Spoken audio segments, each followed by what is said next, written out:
My goodness, I mean, this is the kind of thing that back in the day you would have sort of laughed at, but now we've seen these videos taken by professionals in the military. What can you tell us about this team and the studies they'll be doing? That's all we need to hear. Basically, the biggest thing was already said about the NASA study is a few years ago, we would have laughed at this. And if you look, that is a huge change. I don't think a lot of people are taking into account is NASA's very popular. And NASA actually taking this seriously, taking UFOs seriously, taking UAPs seriously, is changing the game.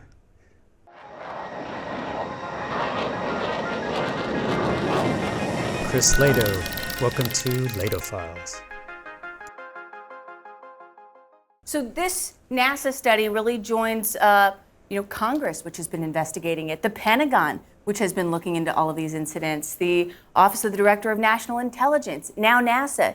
They announced this study last summer, and just on Friday, they decided to officially announce its team because the study, of course, starts today, and it's 16 individuals. These are people who are astronomers, astrophysicists, biologists, oceanographers. They've got a lot of former NASA, Pentagon, even some former FAA folks on the team, and a former astronaut, a very famous former astronaut, Scott Kelly, who famously spent a year in space. And so what they're going to be doing is over the next 9 months or so, they're really going to be digging into all of the unclassified data that's out there. Not the classified stuff, that's for the Pentagon and Congress, but NASA's going to be looking into the unclassified reports, and they're going to be looking at better ways to analyze and catalog this data that's coming in, not just from those Navy pilots and military folks, but from civilians and commercial entities, and how they catalog and store all of that data that's coming in, which is just a huge amount ever since this kind of renewed interest in UFOs has come about. And that's true. A renewed interest, really thanks to David Fravor, all the witnesses from Nimitz, Louis Elizondo, Chris Mellon, everyone that's been involved, including people calling their Congress people. Because you heard that, Congress, man. Like in my last video from a week ago, Congress is definitely pissed. And this new law coming out is going to give a lot of whistleblower protection. And that was on CNN, mainstream media. They didn't mention anything about little green men. They didn't play the X-Files music. They didn't even make any joke. They mentioned that there normally would be a joke to make there, but now they're not going to make it because it's not funny anymore. Which to me shows that really the stigma is lifting.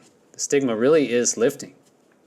I've actually heard a lot of negative comments in the UFO community about NASA's study, right? They're only given $100,000. There's not much going on.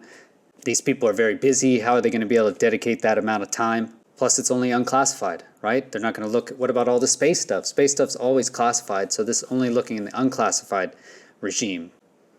Okay, we do have some, obviously, issues with the team. Nadia Drank, basically, she's a journalist. She's made jokes here. First and most importantly, I really wish the on-hold music for yesterday's press briefing had been the X-Files theme.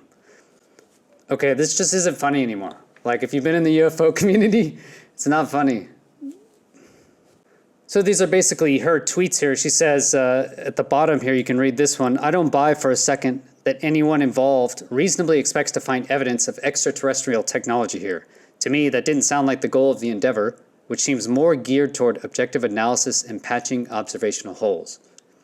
Yes, it should be against objective analysis and patching observational holes. But again, don't throw out any data just because of your obvious bias that we're saying here. Okay, so investigating, no matter what you show up, whatever idea you have when you get there, it needs to be objective analysis and patching observational holes. Yeah, so hopefully it's not perfect, right? But the biggest thing is, man, it is helping to lift the stigma. Amazing. Look, I live overseas and NASA is super popular. NASA is super popular. Now, this is from 2015, okay? NASA popularity is still sky high. NASA continues to be very popular among the public, with 4 times as many Americans holding a favorable view of the space agency as unfavorable. In contrast, with many other departments and agencies of the federal government, Republicans and Democrats generally have the same positive view. So amazing. NASA is a perfect kind of nonpartisan government entity really to look into UFOs. And they had a chance in 1977 when they were directed by Jimmy Carter to look into UFOs, and they said, no, there's not enough data, there's nothing there for us. So they had a chance before, and they didn't take it. What I notice a lot of kids where I live wear NASA branded clothes, man. NASA is hugely popular with the young kids, the youngins. They're all about NASA clothes. I don't know why. Basically, this article goes through.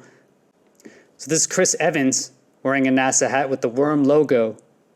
But that's only half the story, according to Jay Hall, the creative director of Brooklyn-based design agency Consortium, which works on set design and styling for various brands. Before Coach, kids were buying NASA t-shirts with vintage stores because they loved the nostalgic feel, the wistfulness of a piece of classic Americana, Hall said. NASA is popular and respected around the world. They're still cool. I think SpaceX is personally cooler, but NASA is cool. It's trendy for whatever reason. So the simple fact that NASA is making this study and it's in mainstream media is just a huge shift from my limited perspective. Okay, I've only been in the game for a year and a half, really, in the UFO community, but it seems like a huge shift. All right, so basically, pick your article. We got Reuters, CNN, Engadget, Vice, Smithsonian Mag 2 days ago, NASA.gov. We have Euronews from a day ago. We have NPR 4 days ago, USA Today, CNN. So Scientific American, basically August 3rd. So this is huge news, mainstream news. So let's just look at the USA Today one. So USA Today, NASA announces 16 people who will study UFOs to see what's natural and what isn't, by Jordan Mendoza. What is behind all these UFO sightings? We may find out. Look at that. No joke.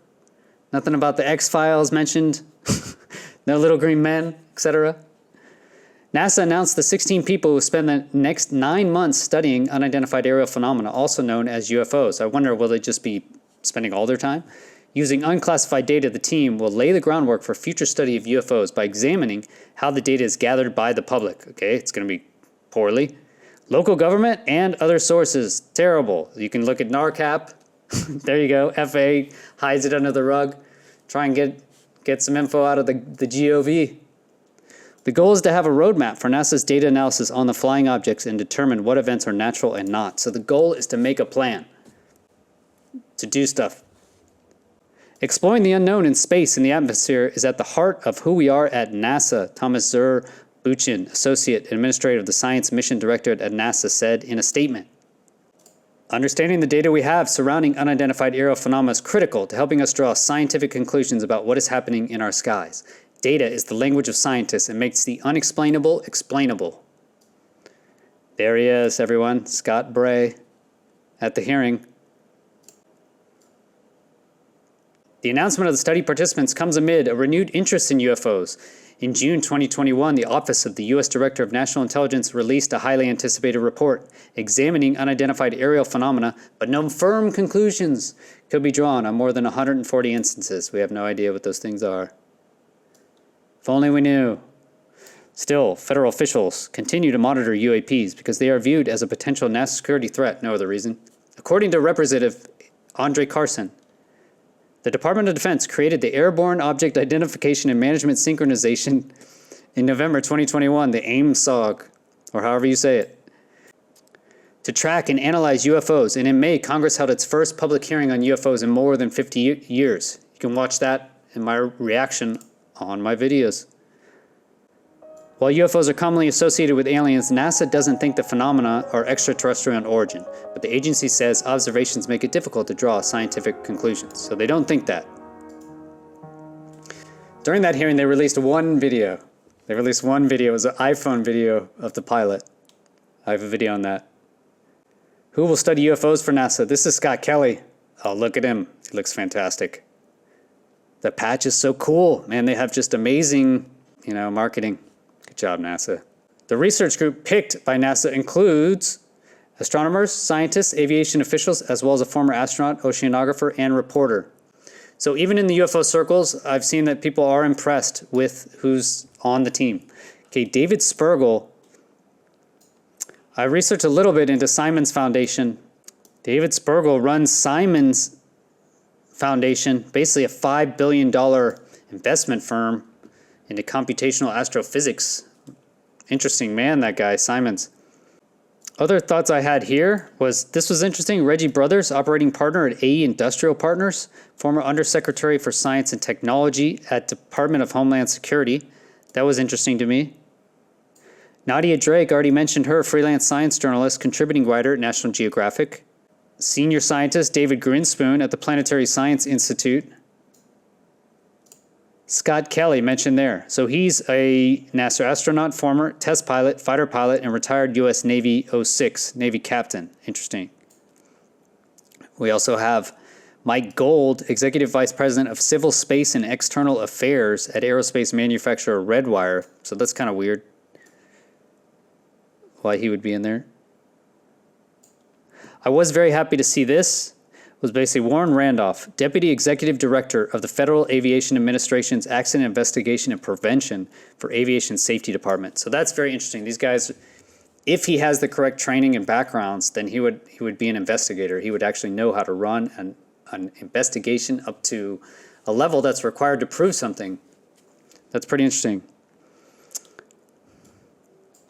Walter Scott, Executive Vice President and Chief Technology Officer of space technology company Maxar. And then we have a professor here, Joshua Semeter, Professor of Electrical and Computer Engineering, Director of the Center for Space Physics at Boston University. Okay, Acting Executive Director of the FAA's Office of Aviation Policy and Plans, Carlin Toner. That's good to have. You want to have someone that can actually put in this wording into the documents, right, for future plans. That's actually important for these government agencies. And then Shelley Wright, she's an associate professor of physics at the UC San Diego Center for Astrophysics and Space Studies. I am happy to see this. Anna Maria Barea, computational and data science associate professor at George Mason University and computational astrophysics. If they're using unclassified data, there's a lot of space data out there. Maybe with AI tools or however they can use it, data science, to figure out, can we get some big picture numbers? Blue Book had that, where they actually could look at large numbers, forensics. So if we could get actual forensics from this team, I would be very impressed. You know, they certainly have their work cut out for them, but I think just the very fact that this team is together, and I just hope they take it seriously and actually listen to all possibilities and look at all of the answers before they just make their minds up. Okay, I hope they don't show up with that attitude that this couldn't possibly be extraterrestrial, because a lot of people think it could possibly be extraterrestrial. I'm not saying it is, but man, it certainly could be. What do you guys think in the comments? Let me know what you think of the NASA study. Thanks for being here. Like and subscribe. Sign up at Patreon. I put up exclusive videos every week. Join there, as well as other tips and tricks how to hack life. Thanks for being here, everybody. Peace.